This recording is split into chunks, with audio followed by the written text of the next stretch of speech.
Welcome to the Treasury Update podcast presented by Strategic Treasurer, your source for interesting Treasury news, analysis, and insights in your car, at the gym, or wherever you decide to tune in.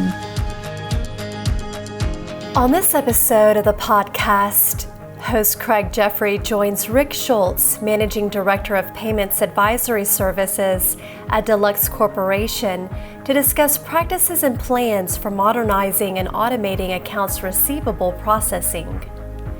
They examine the influence of recent disruptions, the calibration of various pain points that drive change, and other motivators. Listen in for strategies that can help position your company for success.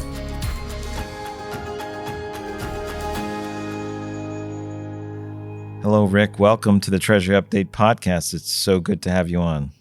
Thanks for having me. I've been looking forward to it. We had a good time presenting the results of the 2021 Modernizing AR Processing survey results on a webinar recently, and I'm really happy to dive into some of the details about the survey.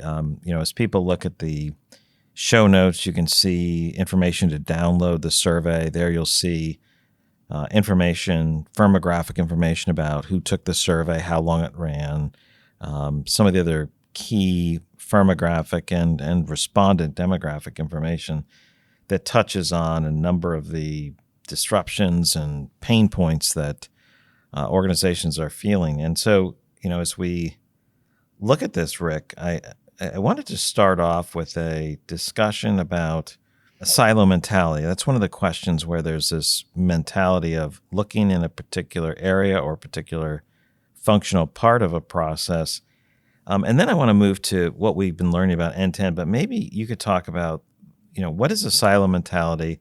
What does that mean? And there's certainly dangers to it. So maybe you could start us off there about this type of mindset. Sure. And unfortunately, we run into this more often than I would like to admit.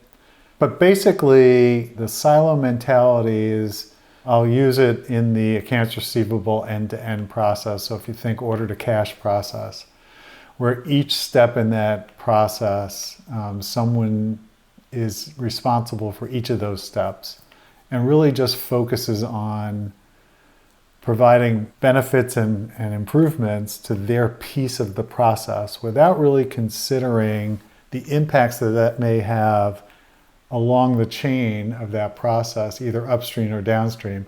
And I guess I'll stop there for a second and set everybody's mind. When I talk to upstream and downstream, to me, downstream is the next person in the process. So I look at pretty much like the flow of a river, for example. If you think upstream starts with billing and invoicing and goes through then that process through application and things of that nature. But it's not really considering what those impacts are on anybody else in either direction of that process and just focusing on, I need to become more automated in the piece of it that I do. Because that's what I get measured on and maybe compensated on, and that's what I'm going to focus on. And the danger, of course, is you may be fixing a problem that you have and creating a problem for someone else along the chain of that process.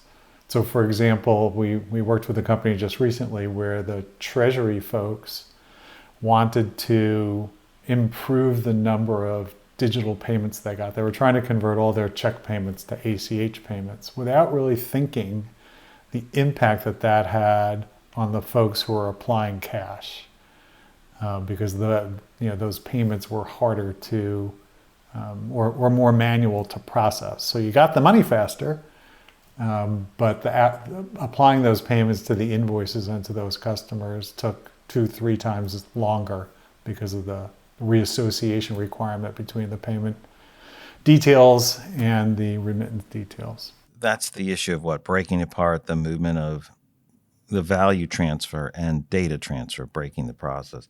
One of the things you said earlier, which seemed to be a cause of the silo mentality, is, well, that's what they're measured on. Well, if management thinks you need to be measured on, this efficiency or this type of activity, or a key performance indicator as opposed to a broader result, it seems like it would naturally flow that you would focus on those things because that's what you're measured on, which may be going against what they want to see happen on a broader scale. That's a great point, Craig, because that then shows that the silo mentality goes higher up in the organization, right? So the folks who are responsible for the broader picture aren't even looking at it from an end-to-end process or from a corporate perspective, which just makes it that much worse. Yeah, and your example about breaking up, speed of fund movements versus a separation of the information that allows you to post things, very interesting concept. There's one of the quotes from Anonymous is probably the most frequently attributed person to the quote is that optimizing part of the process sub-optimizes the whole. And your example is just that. It's like, hey, I got the money in faster, but I can't apply it. Now I've broken a process. I got to go back and forth. And unfortunately, that's probably one of the more prevalent breaks, if you will, that we see in working with companies is that I want the money faster, but I'm not thinking about how quickly we can actually apply it. It's very common. Yeah, so that's an example. Are there any other dangers of a silo mentality? You get that's a great example. I don't know if anything else is on the top of your mind for the upstream downstream impacts of this silo mentality. Yeah, I mean that's the major one that we see, but there are breakages that occur even at the billing end, and once we kind of talk a little bit more about end to end, I'll get into more detail. But we've seen companies that are working on improving their billing, quote unquote, because it's easier for them to issue these electronic bills, but it doesn't make it necessarily easier for your customer to pay you. That's true. I had a goal of getting my invoices out more quickly, so I issue them electronically. Maybe the people aren't set up to receive them that way. That's a great example, Rick. Yeah, maybe you can come back to the silo mentality as you think. I gave some pejorative language to the silo mentality and the problems with it, but maybe we could start on maybe a better term, but expanding this end-to-end view within the company or something that's more comprehensive rather than siloed off. How is that done effectively? And right now, just thinking about inside a company, how is that done effectively? How do you improve the efficiency and effectiveness within a company by taking this broader view? So we see the largest success comes in situations where there's two things happening concurrently.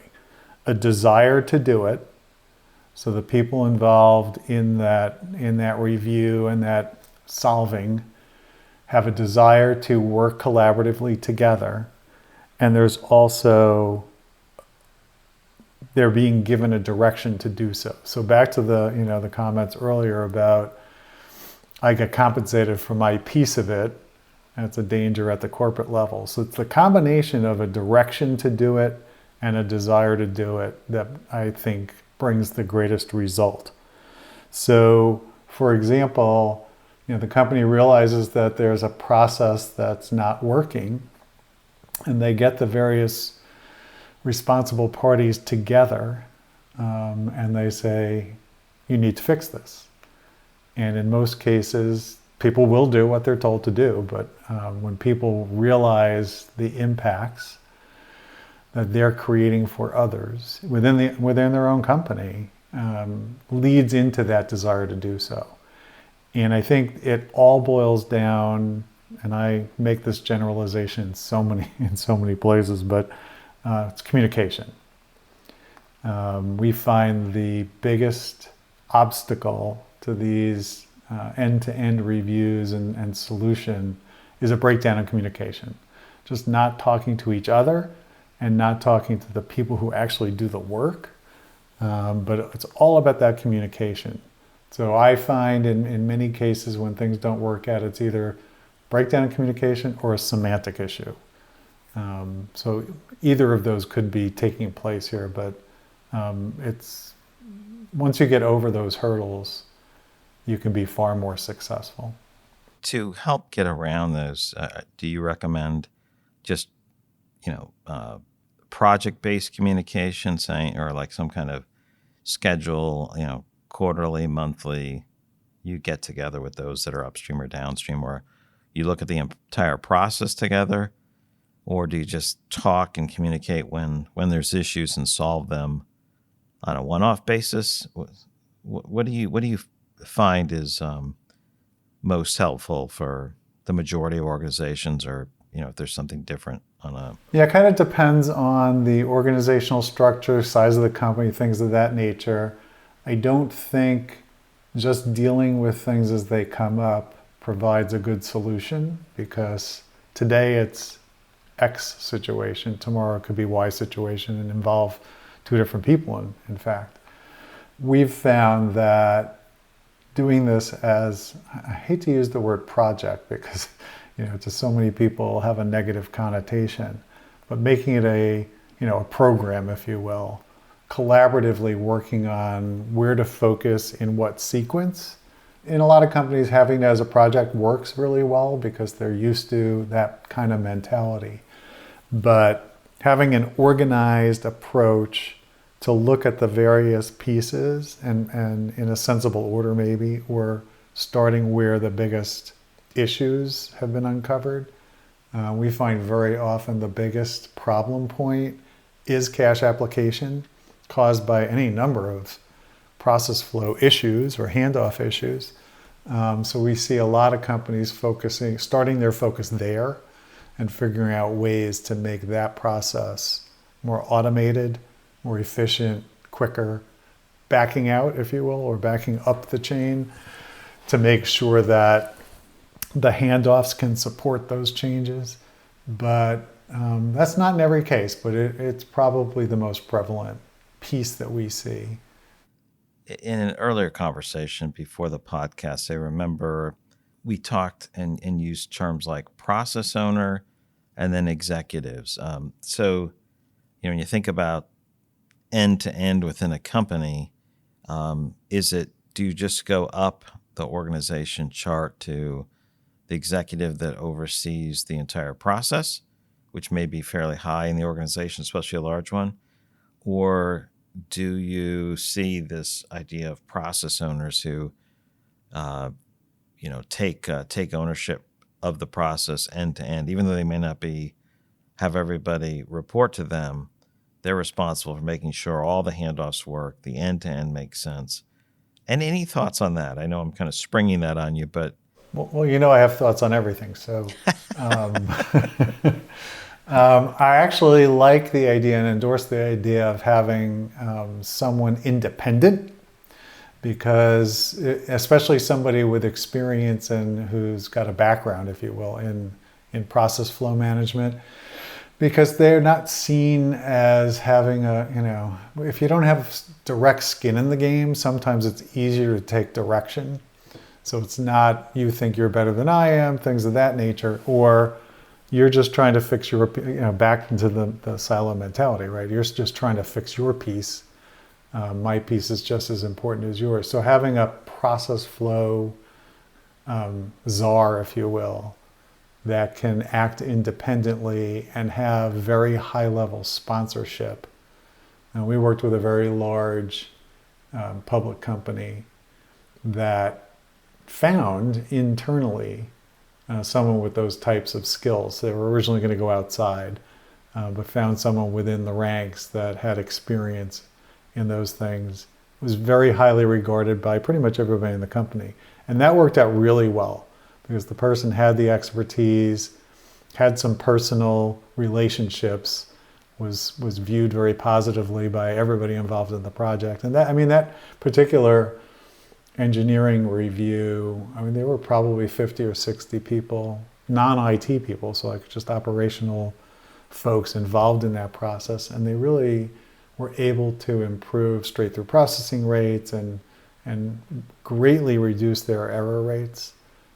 So all of that leading to the improvement in efficiency. That's probably one of the best things I've seen in the years that I've been working in this area. And I think it was largely because it was a great confluence of the company made sure everybody understood how important this was. People wanted to do the right thing, and they had somebody overseeing and directing it that was highly regarded and really was an expert. So now I know that's not going to work in every situation, but the results that they were able to achieve were pretty great. They almost tripled their straight-through processing rates in the cash application area. That certainly does mean they started at a pretty low number too, but that's definitely moving the needle. Right. You can't triple a 50% rate, but yeah, that's great. Now, Rick, as we think about this end to end and moving outside the company, so it's this broader view of end to end within your company to end in the other company. That's an even different mindset. And some of the statistics from the survey, the results, anywhere between a quarter and a fifth, somewhere in that range of companies take an end-to-end view that includes their trading partners. So they're looking not just within their company, but what's happening on the other side. So that's probably the most mature view that exists. And that's obviously a minority of companies take that view. But how do we jump the gap from looking at what happens with inside our companies to going to others? That seems like it's a lot harder. What hurdles are similar because you're working with other areas, but maybe even a higher hurdle because it's outside the company. So what can we learn from those companies that work on jumping the gap on this broader end-to-end view? Yeah, first let me say I think the thing that causes that look is typically a customer calling and saying, you need to work with us, right? So it's very often driven by the customer, not by the organization. But that being said, there is value to be gained.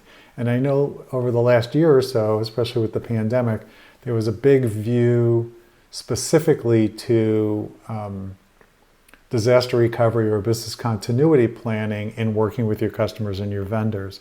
And I think that's continued now. It had started before, but I think it really picked up some steam in that business continuity planning in the last 2 years.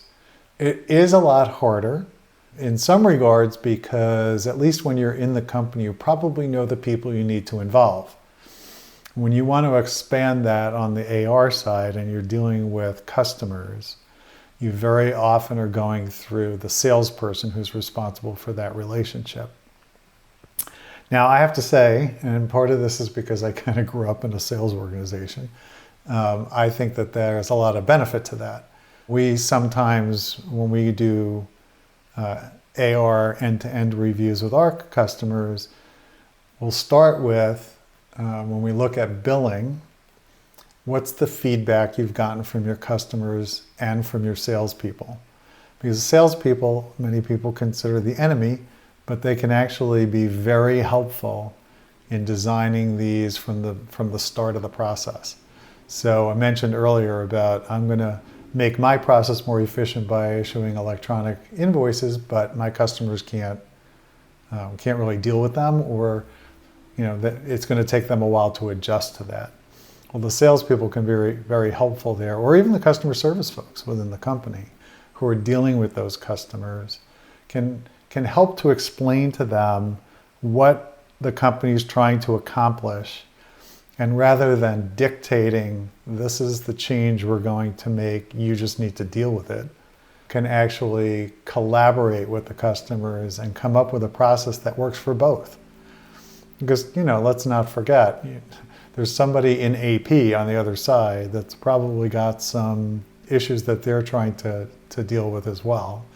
And if you start with your largest customers, the ones that you have the strongest relationships with, I think you can jointly design something that works for everybody and then ultimately expand that to other customers.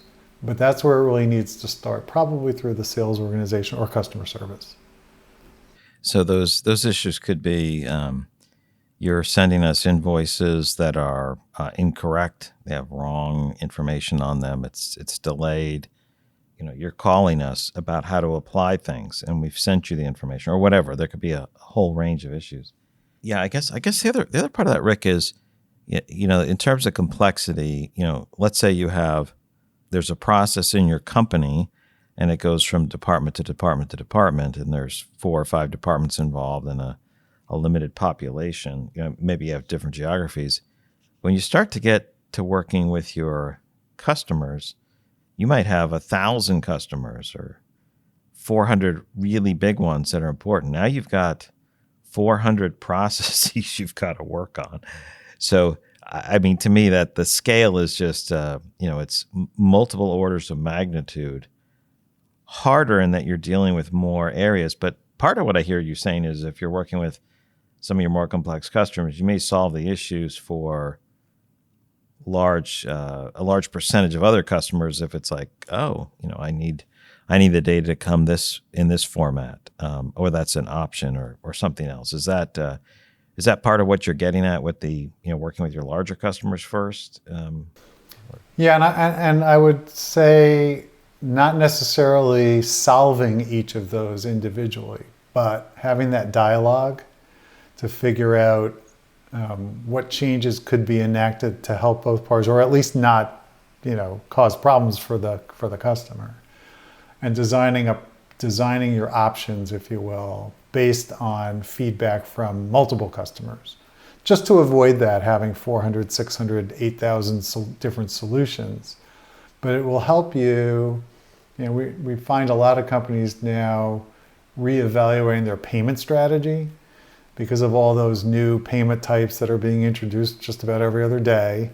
And, we all know that the person making the payment is in charge. They're going to pay you how they want to pay you, unless you're, big enough to mandate that, like some names that we all know, to mandate how you're going to get paid.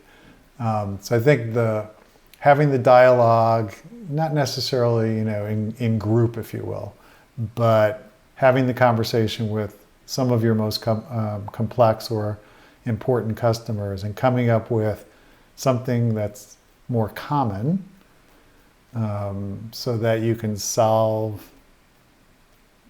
for them and for you without having to maintain so many different options. We find that that's actually works out fairly well because the customer has a vested interest in helping you process their payments. Why? What is that vested interest? Well, see, again, here we got to think end to end, right? So you go through the entire process, and if I've made a mistake along the way, my next invoice is going to be wrong. Or, as you mentioned, I'm going to be calling the customer saying, I don't know how to apply this payment, even though they have all the information. So coming to an agreement at the front end, so everybody knows what to send, how to send it, I know how to read it. I'm going to improve the customer experience all the way through the chain and cut down on errors on, I don't want to send you a bad invoice. It's not good for you and it's not good for me. So if I can clean all that stuff up through the entire process, and with your help, then we all win. Yeah, the reduction in errors, I guess, that's the point about errors and defects are one of the most costly items on any handoff, whether it's inside a company or external. Everyone loses with that. Yeah. Well, it's funny because when we kind of try and quantify the benefits of certain automation solutions, one of the things we include in there is making better business decisions. Because that's the other piece of the puzzle. If I don't apply your payment properly, not only is your next invoice going to be wrong, I may not be able to sell you anything because I think you've reached your credit limit. So that's not good for that's not good for my company because my revenue is not going to be where it needs to be. And you're going to be angry because you couldn't buy the stuff you needed. Some of those things just get kind of forgotten unless that's your focus. But all of those things lead into a better customer experience. And especially in today's day and age, no matter what industry you're in, focusing on the customer experience is really important. Well, maybe I could direct it slightly away from that. Not that you can't cover that anymore, but you started talking about new payment types, and you mentioned how many and how frequently they're being introduced. There's new payment rails, new payment types. Is this? There's a lot of promise to the new payment types, but is that just another monkey wrench being thrown into the process, and it's going to create a lot of gear problems with, oh, now you've got to create a new payment type. Yeah, we do see it already creating complications, I'll call it. And I think up until now they've been introduced, and in many cases there's been forewarning and things of that nature. I think that speed of introduction is accelerating now. It's probably creating more complications for B2C folks who get B2C, C2B payments. That's going to change now. And I think people are preparing for it. And so if you have a combination of C2B and B2B payments, you're probably in a better place because you've had to deal with things like Zelle and PayPal and things of that nature, because you can't refuse to take payment in that way if you're getting paid by consumers. It's just, you'll lose too much business. But now with all the expansion into B2B by all these new players or existing players expanding their offerings, you're going to start getting those payments, and you're going to have to figure out how to deal with them. I think those electronic payments, though, are maybe easier to adjust to, depending on how the data comes in and where it comes from, because at least they'll be consistent. If I get paid through MasterCard, for example, it's always going to look the same when I get it. So I only have to figure that out once versus, like I always think back to EDI as a standard. What a joke that was, right? Because everybody had their own version of the standard, and I had to adjust to each one of those. So I think that's improved. So at least, if I start to get payments from multiple customers from that same rail or on that same rail, I can process it because I know how to do it. So it's a once and done kind of thing. So I'm not really overly worried about that. It's just something that people need to be aware of and start preparing for. Some of that preparation would be either significant internal resources or moving more towards hybrid or outsourcing certain functions. There's quite a bit of data on what people are doing and planning in the survey.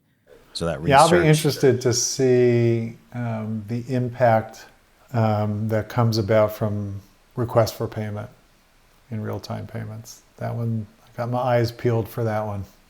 Yeah, on the business side, certainly on the consumer side, we've already been trained for it. It's like, hey, pop it over when you're making a sale. But that's almost like a reverse process that people need to be prepared for. So that'll be interesting. So Rick, we've talked about the silo mentality, the dangers of it. We've talked about creating this end-to-end or process, and we use terms like straight-through processing to automate things as much as you can from one process to another. So there's no physical handoffs; they're more digital. And then we looked at the end-to-end part of the company, new payment types. As we look at this and what we've been talking about today about modernizing AR processing, what are some final thoughts or key points that we should be taking away from that? Anything you want to emphasize at the end? Yeah, I think that for me, and again, one of my soapboxes, trying to avoid, even if it's not a silo mentality that's just inherent in the company, but where you see it happening, and focusing on that end to end and trying to help each other is really going to benefit everybody. Modernizing AR, you have to adjust to these new payment rails.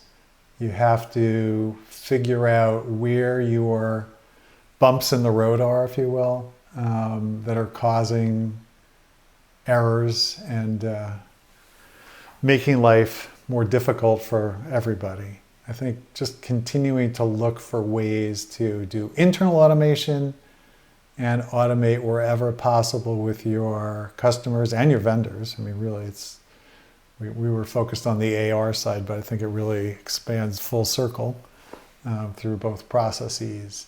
Having each other's backs, to me, is an expression we use a lot in our work with customers, and looking for opportunities for everybody to gain some efficiency, and anything that reduces defects or errors, you have to do.